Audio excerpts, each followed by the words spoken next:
A graça e a paz, igreja, amém? Glória a Deus. Amém. Vira aí para o irmão do seu lado e diga assim: último dia. Nós vivemos o último dia de se inscrever no Submersos. Você só tem até hoje para se inscrever. O pessoal ficou preocupado, você percebeu, pastor? Ficou todo mundo assim: eita, será que ele tem uma informação que eu não tenho? Né? Tem uma informação que você não tem. Hoje é o último dia para você se inscrever no Submerso. Diga amém. Pois é, lá no grupo da igreja, se os meninos não colocaram, não sei se tem, eu mesmo coloco, o link para você fazer a sua inscrição. Lá você vai preencher uma listinha, um formulário, e vai ter o local para você fazer o pagamento e enviar o comprovante. Ah, não consegui enviar o comprovante, não tem problema, pode enviar para mim. Se você tiver o contato de Samara lá do centro, pode enviar para Samara também, mas vai ter o local para você anexar o seu comprovante. Igreja, quanto custa a inscrição do Submersos? R$10. Vai lhe deixar muito pobre, vai acabar com suas finanças, vai fazer um negócio terrível, um rombo na sua vida financeira, e é óbvio que eu estou brincando, porque R$10 você gasta muito mais num pastel e num caldo de cana hoje na feira, né? Porque até um pastel de caldo de cana já está passando R$10, mas você vai colher e desfrutar de algo muito mais doce do que um caldo de cana naquele lugar. A palavra do Senhor Jesus, que vem para edificar a nossa vida, para edificar a nossa alma, para nos direcionar a um novo tempo, a um tempo dele. E naquele lugar nós vamos viver dias de imersão. Por isso se chama Submersos, porque nós vamos mergulhar na presença de Deus por um período um pouco mais extenso do que o convencional do culto. Nós vamos ter algumas palestras, alguns momentos de louvor e adoração e outros momentos de algumas dinâmicas, mas todas alinhadas com o propósito do evento. Amém? Então, se você não fez a sua inscrição, você está sendo desafiado a viver esse último dia. Até porque hoje é o último dia da inscrição, mas haverá um tempo que será o último dia de muita coisa. Então não perca a oportunidade de fazer a sua inscrição. Ah, mas eu não posso mesmo. Será no dia 21 de setembro. Vai acontecer, se eu não me engano, né, Júnior? A partir das 3 horas da tarde. Dia 21 de setembro, lá na Eruxalá, em Centro, na Lagoa do Calu. Eu não posso de jeito nenhum dia 21 de setembro. Não tem problema. Tem um irmãozinho, tem alguém da igreja, tem alguém que tem muitas pessoas na mesma casa. Tem alguma situação que você pode estar abençoando a vida dessa pessoa. Amém? E essa é uma igreja que abençoa uns aos outros. Amém? Amém? Pronto. Então se você disse amém, você vai procurar alguém para fazer essa inscrição, para a honra e glória do nome do Senhor Jesus. Queridos, eu gostaria que você pudesse abrir a sua Bíblia no Evangelho de João, no capítulo 21. Deus tem coisas grandiosas para fazer hoje. O pessoal tá meio cansado, mas o Senhor vai nos realinhar nele durante essa noite.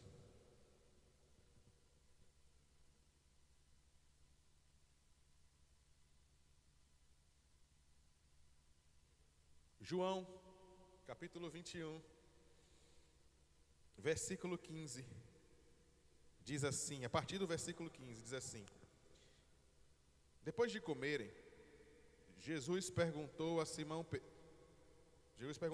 Pedro: Simão, filho de João, você me ama realmente mais do que estes?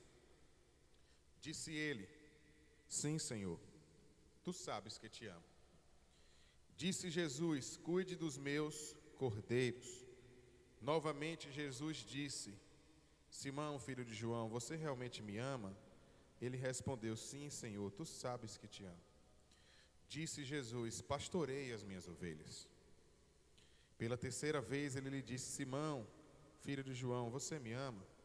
Pedro ficou magoado por Jesus lhe ter perguntado pela terceira vez: você me ama? Ele disse: Senhor, tu sabes todas as coisas e sabes que te amo. Disse Jesus: cuide das minhas ovelhas. Amém? Não vou prolongar nesse texto porque nós vamos utilizar muito da Bíblia hoje. Todos os dias, né? Mas hoje nós vamos recorrer muito à leitura direta. Esse texto, queridos, não tem muito tempo que foi lido aqui na igreja. Não tem muito tempo que nós trabalhamos um sermão a partir dele, mas Deus tem algo novo para contar à igreja a partir desse mesmo texto. Aqui nós temos um exemplo de um homem que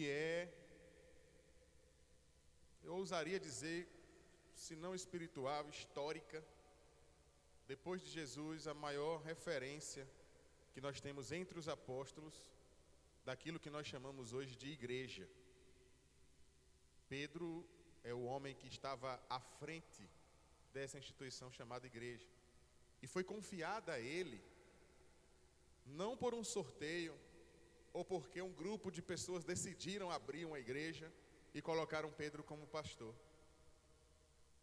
Mas foi confiada a ele por Jesus Cristo. Porém, nós percebemos o Senhor Jesus aqui apontando uma falha de Pedro. E mais do que isso, Jesus está apontando um desvio de caráter.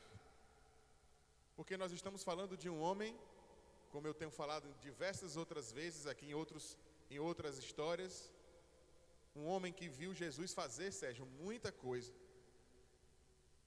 Viu Jesus ressuscitar mortos, viu Jesus fazer cego enxergar,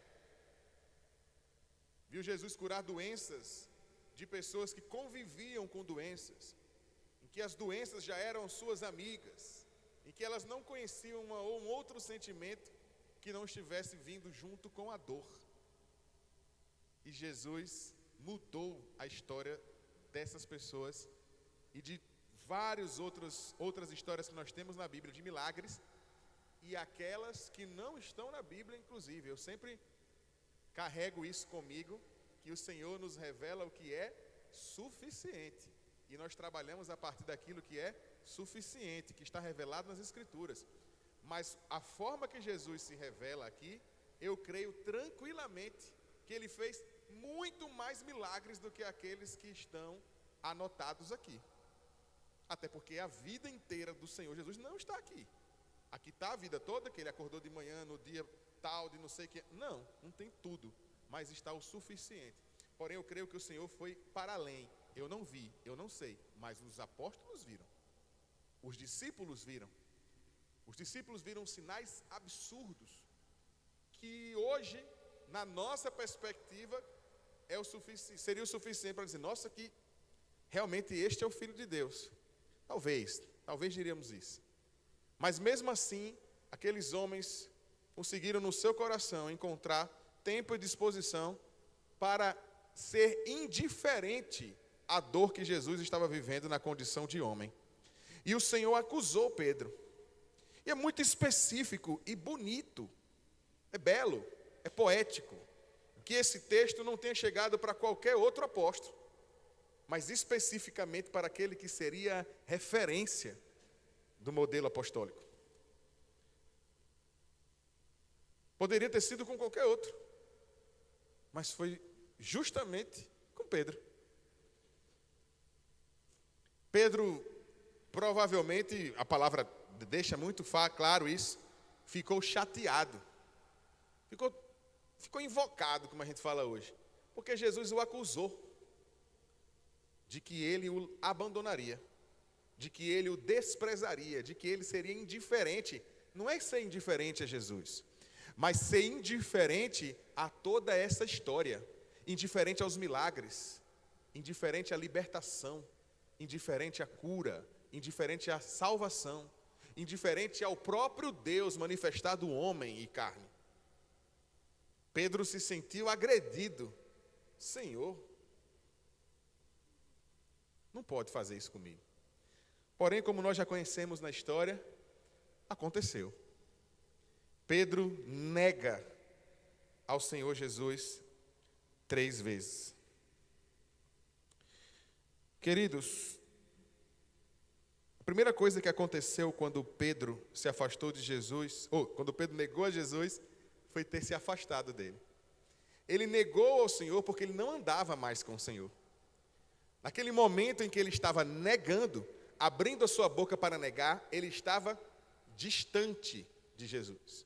Porque aquele que caminha com o Senhor e continua caminhando com Ele de noite e de dia, não tem no seu repertório de ideias a possibilidade de negá-lo. Porque a gente fala, agora vive não mais eu, mas Cristo vive em mim. Faz parte da minha natureza, da minha estrutura. Então eu não posso negar aquele que hoje faz parte do que sou. Pedro só encontrou tempo e disposição para negá-lo, porque Pedro se deu ao direito de estar distante do Pai. E em muitas situações, nós estamos diante de situações como Pedro estava, em que pessoas externas, não é algo de um sentimento, pessoas vêm até nós, como fizeram com Pedro, vieram até Pedro e disseram: você andava, era um dos que andava com aquele homem, que andava com Jesus. E Pedro disse: eu mesmo não, na cara dura. Mas nós também, quando não vigiamos, negamos isso no trabalho, negamos a Cristo em posturas no grupo do WhatsApp, negamos ao Senhor, às vezes dentro de casa com a família, negamos ao Senhor em diversas outras circunstâncias. E se estamos negando ao Senhor, é porque o nosso coração está distante dele.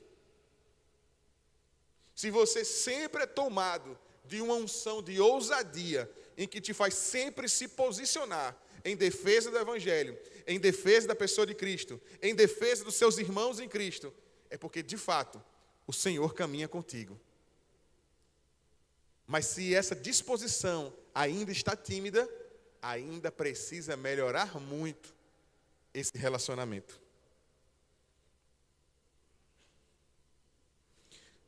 Nesse mesmo texto de João, e também no Evangelho de Lucas, nos demais, nós vamos ver que Pedro chorou amargamente.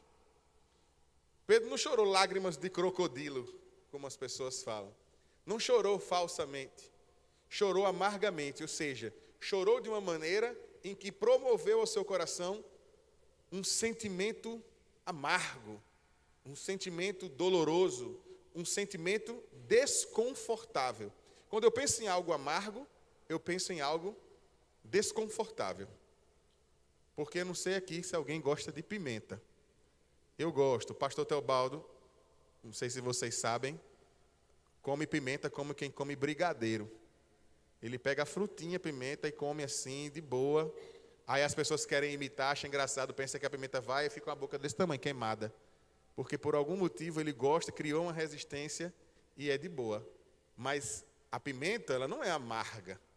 A pimenta, ela arde, mas ela até dá um sabor até adocicado, às vezes, ao tempero. O limão às vezes gera um pouco de desconforto ali e tal, porque ele é muito azedo. E você aperta o rosto, né, trava, dá aquela travada, faz o download de novo do sistema, reinicia. Mas amargo, quando você toma algo amargo, parece que sua alma vai embora. Buscopan em gotas. Eu sabia que eu ia pegar a igreja agora. Dipirona. Novalgina. Mas Novalgina já é dipirona, né? Eu sabia que eu ia pegar a igreja agora. Chá de quebra-pedra. Vocês conhecem minha história, vocês já sabem que eu chá de quebra-pedra eu já tomei algumas vezes. Pois é. É amargo. É algo que provoca desconforto em uma área da nossa vida que não foi feita para sentir desconforto. Porque o paladar foi feito para ter prazer. A gente quer sentir algo doce, a gente quer sentir algo saboroso, algo bem feito, algo bem preparado. O paladar é para isso. E o amargo vem para quebrar as pernas da gente. Porém, assim como Pedro sentiu um choro amargo, a Novalgina também promove algo amargo para promover cura. Porque tudo, agora a gente vai para a palavra-chave da noite de hoje. Porque tudo tem um propósito. Até as coisas mais duras, as coisas aparentemente mais perversas, quando elas estão alinhadas com o Senhor, todas elas têm um propósito. E o Senhor está nos convocando para viver um propósito com Ele.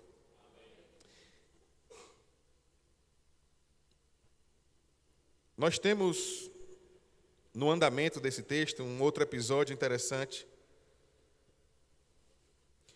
em que, quando eu preguei esse texto aqui na igreja, eu fiz um paralelo com Judas, em que os dois negaram a Cristo, mas um viveu o remorso, e o remorso levou até a morte, que foi Judas.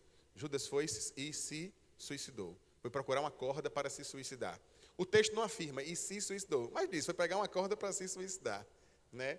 E procurou a morte, porque não viveu a humildade, aquilo que quebra o orgulho, para se desfazer e ali viver uma libertação e uma cura. Judas poderia, mesmo com o que fez, ter se tornado um grande apóstolo, assim como todos os outros, porque todos negaram a Cristo, todos abandonaram. Jesus estava sozinho. Mas diferente de Judas, Pedro chorou de maneira amarga. Aquilo promoveu em Pedro cura. Pedro teve um encontro com Jesus e Jesus o perdoou. Judas, no seu remorso, saiu para a morte. Pedro saiu para viver o seu propósito. E impactou o mundo. Pedro carregava uma unção muito especial. Pedro demonstrava a autoridade do poder de Deus em níveis absurdos. Mas foi o homem que negou a Cristo. E esse é um recado do Senhor à igreja. Nós, muitas vezes, somos tomados de incredulidade e negamos ao Senhor. Às vezes, de maneiras até invisíveis. Negamos até em pensamento, quando nos falta coragem para tomar um posicionamento. Mas o Senhor sabe. O Senhor sabe que às vezes somos tomados em covardia. O Senhor sabe que às vezes somos tomados em medo. E ontem a nossa ministração foi com o tema Jesus te ama. Mesmo em todas essas circunstâncias, Jesus te ama. Ele sabe de tudo, das coisas mais secretas, que nem o seu melhor amigo ou a sua melhor amiga sabe.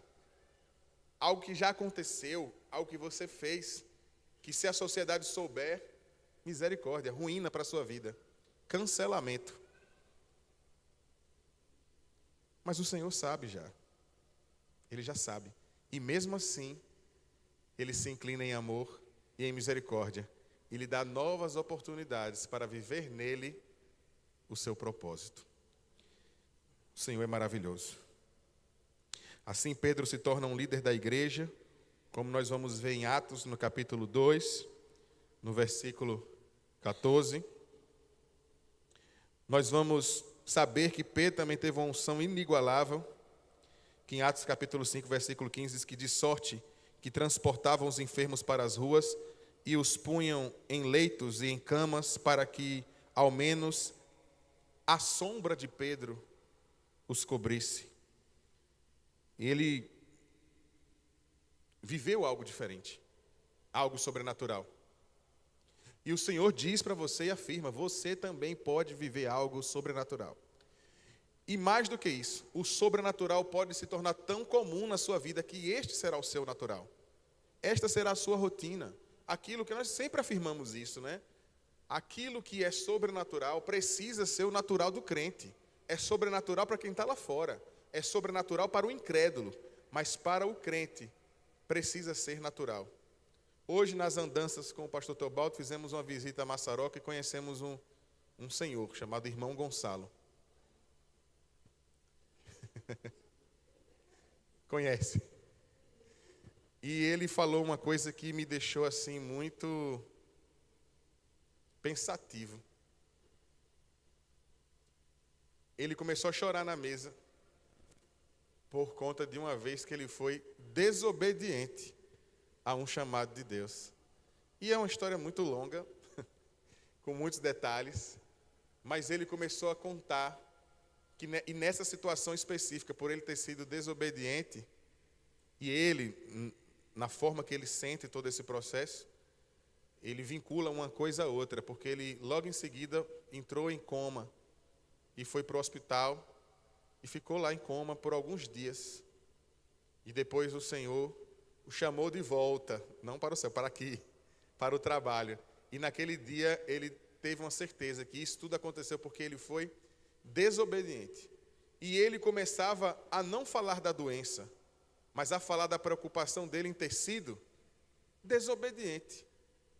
E uma coisa, um detalhe me pegava naquela lágrima dele. Quantas vezes eu me incomodei em ter sido desobediente?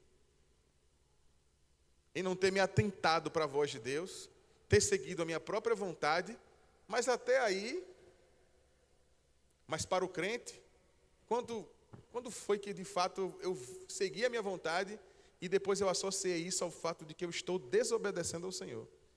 E a desobediência, temos pregado e lido muito sobre isso, ela é a raiz do problema. Porque o pecado entra ao mundo por meio da desobediência. É um pecado muito terrível. É uma porta de entrada para muitas coisas. E eu fiquei pensando, Senhor, Ele falando e eu orando internamente, me constrange. Muda meu coração para que a desobediência seja algo que me promova nojo todas as vezes que eu praticá-la. Eu preciso me sentir amargo todas as vezes que eu for desobediente. Eu preciso, assim como o irmão Gonçalo, cair em lágrimas porque eu fui desobediente. A mudança aconteceu na vida de Pedro porque Pedro tomou uma rasteira. Pedro precisou sentir aquilo que era amargo. É fato que algumas pessoas conseguem viver muito tempo pela doçura e se moldam e vivem pela doçura, e o Senhor vai moldando e vai dando certo pela doçura. Mas 99% do crente só aprende no amargo, na queda, na derrubada, no pó, quando não tem mais caminho, quando já foi para... Você cavou tanto, caiu tanto no buraco, foi tão fundo que achou petróleo, ficou rico da graça e começou a viver um novo tempo. Porque já não tem mais para onde ir, já estava no núcleo da terra. E o Senhor lhe deu sobrevida. Porque nós vamos de fato cair, vamos nos machucar, mas nós precisamos aprender com tudo isso. Porque isso vai nos alinhar ao propósito. Amém? Queridos,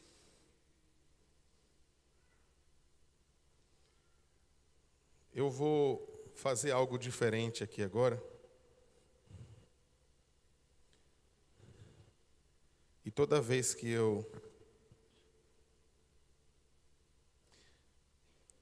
falar, eu tenho, você vai virar para o irmão do seu lado e vai dizer assim, que viver por propósito. Vamos treinar? Eu tenho. Rapaz, o pessoal está alinhado. Só precisou de um treino. Só mais uma para pegar. Eu tenho. Amém. Vamos lá. Vamos lá? Estão prontos? Eu tenho. Pois seguindo a Cristo, tenho referência e não vivo mais por devaneios, mas por princípios eternos. Gálatas capítulo 2, versículo 20. Já estou crucificado com Cristo, e vivo não mais eu, mas Cristo. Eu tenho, e isso é sobre abrir mão de vontades carnais, para colher frutos espirituais. Gálatas 5, 25. Se vivemos no Espírito, andemos também no Espírito. Eu tenho,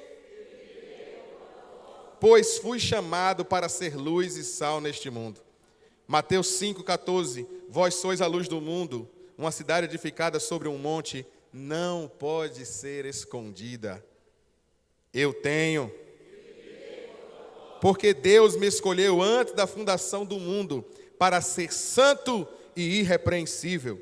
Efésios 1, versículo 4 diz: como também nos elegeu nele antes da fundação do mundo para que fôssemos santos e irrepreensíveis diante dele em amor. Eu tenho, pois a minha vida tem um sentido que vai além deste mundo. ela tem um significado eterno. 2 Coríntios 4,17, pois a nossa leve e momentânea tribulação produz para nós um peso eterno de glória muito excelente. Eu tenho, porque Deus preparou boas obras para que ande nelas. Efésios 2,10, somos feitura sua, criado em Cristo Jesus para boas obras, as quais Deus preparou para que andássemos nelas. Eu tenho, pois a minha vida deve glorificar a Deus em tudo que faço.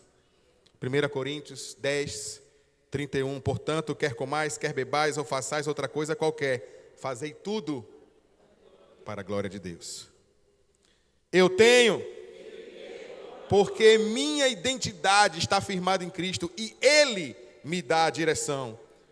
Romanos 8,14, porque todos os que são guiados pelo Espírito de Deus, esses são filhos. Eu tenho, pois o que faço na terra reflete o meu compromisso com o reino dos céus.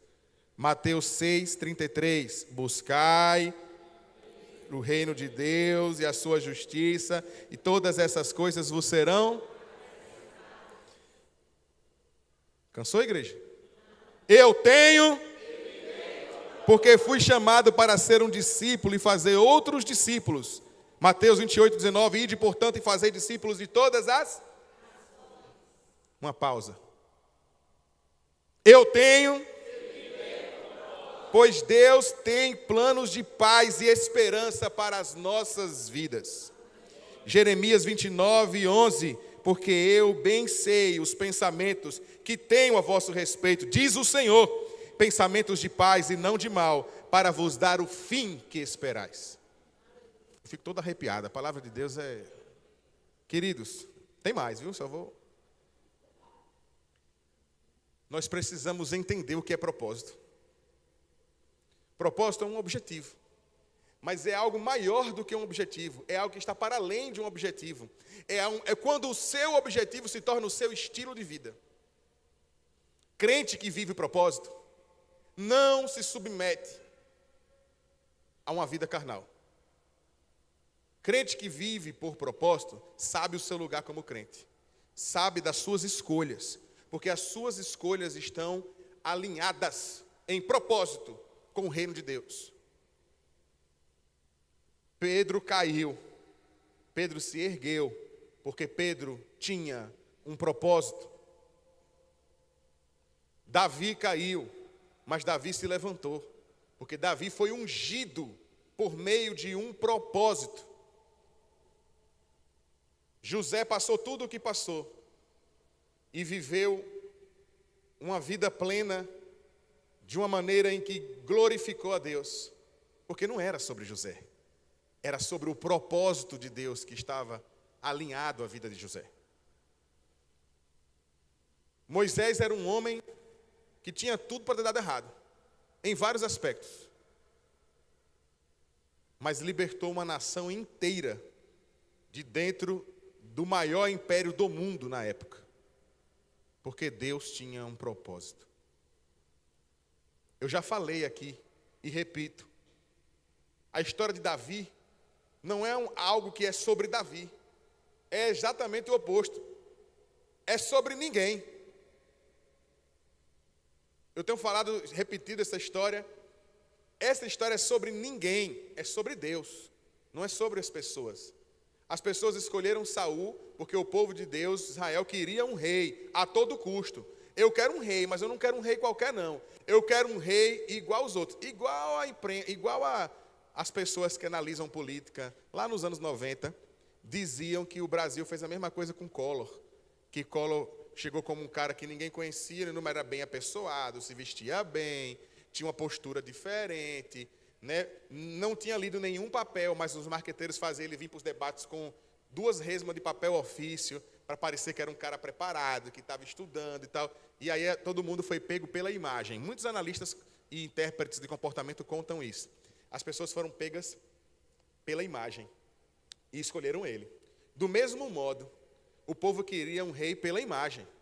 Um homem grandão, diferente, bonitão, fora da média. O texto vai dizer que o seu exército, o exército de Saul, batia na altura dos seus ombros. Olha que coisa interessante. Saul era um gigante. Não era só Golias. Saul já era um gigante. Mas, de repente, aquele homem foi tomado em covardia. E quando surgiu um gigante, de fato, maior do que ele fugiu para as montanhas.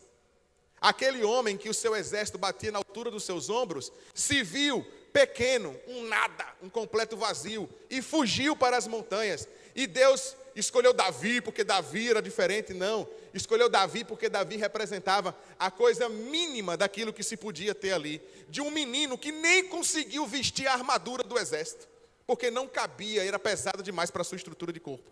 O Senhor estava tirando onda da cara da humanidade. O Senhor estava jogando na cara de todo mundo o quanto a humanidade é pequena e vazia e pobre. Porque vocês escolheram alguém achando que a partir das suas perspectivas, este alguém poderia promover mudança a partir do que vocês acham. Mas caminhem com propósito e confiem em mim. O Senhor pega Davi e o resto da história, não vou contar porque é spoiler. E o resto da história vocês sabem. Davi fez história. Não, Deus fez história. Pegou um menino, derrubou o gigante cai prostrado diante de Davi, porque aquilo representava que um gigante diminuiria a sua estatura diante da glória de Deus. E Davi só viveu aquilo porque Davi caminhou com propósito.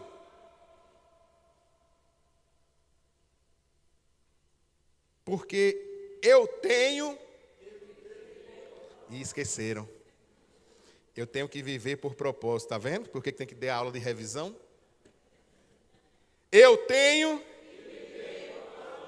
Porque minha vida é um testemunho vivo da transformação de Cristo.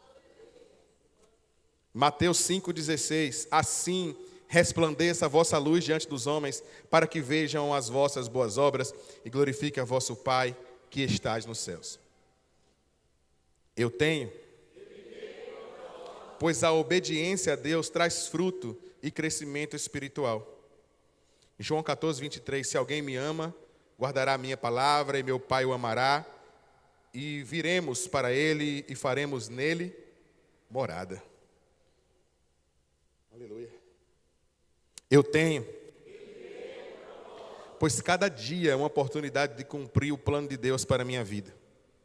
Salmo 90:12, ensina-nos a contar os nossos dias de tal maneira que alcancemos corações sábios.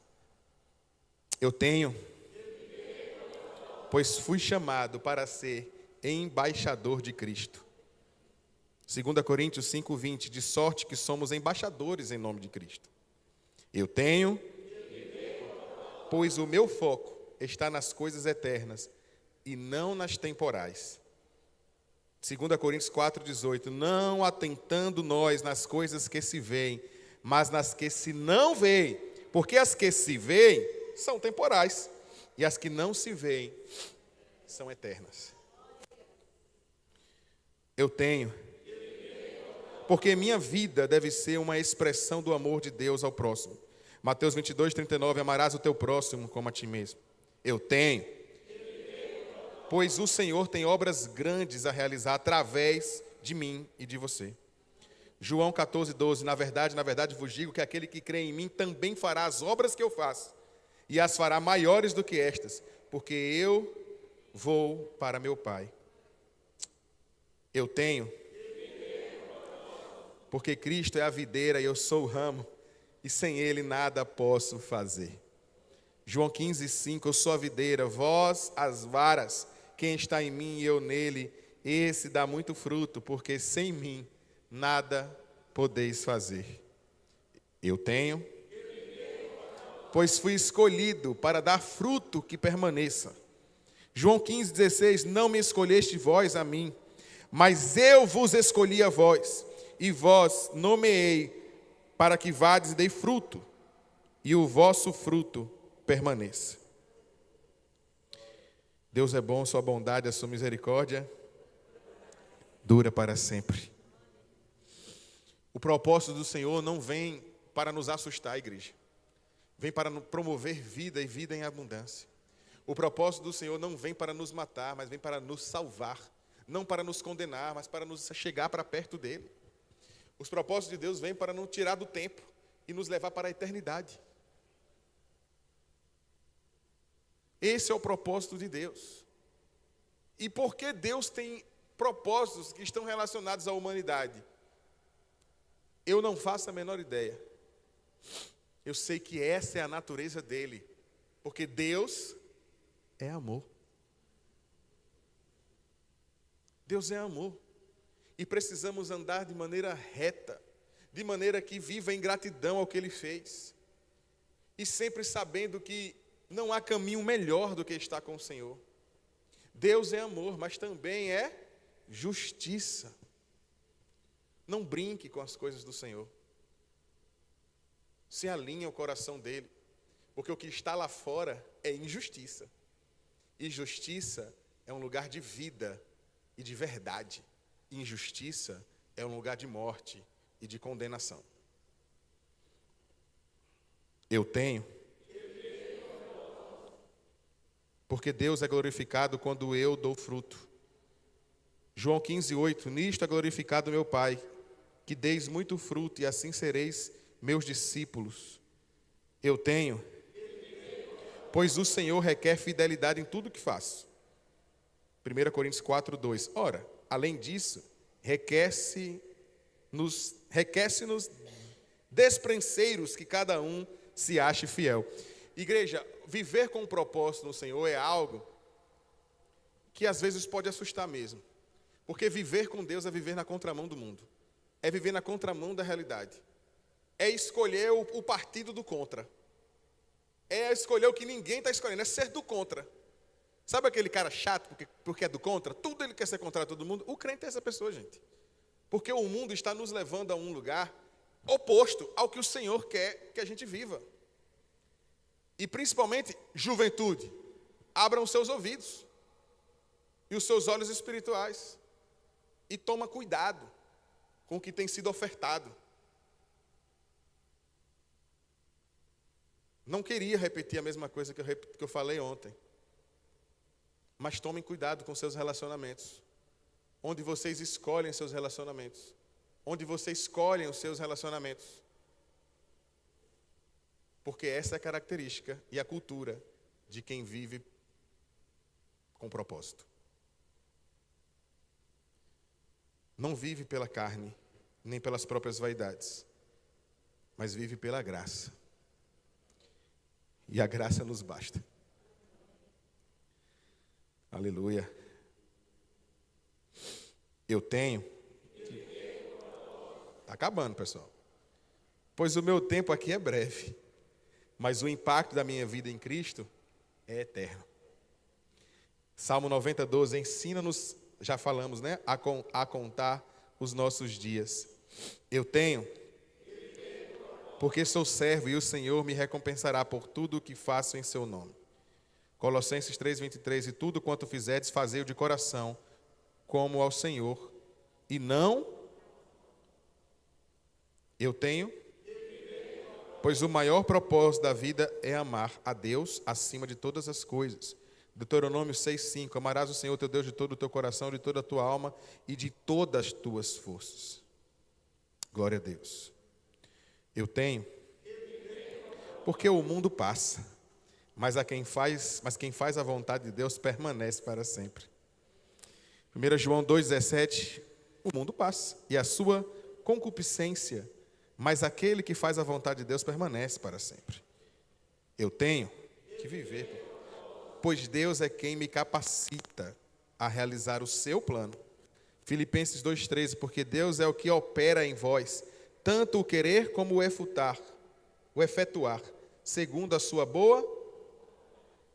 Eu tenho, porque o caminho de Deus é perfeito e Ele me guia em sua vontade. Salmo 18:30, o caminho de Deus é perfeito, a palavra do Senhor é provada, é um escudo para todos os que nele confiam.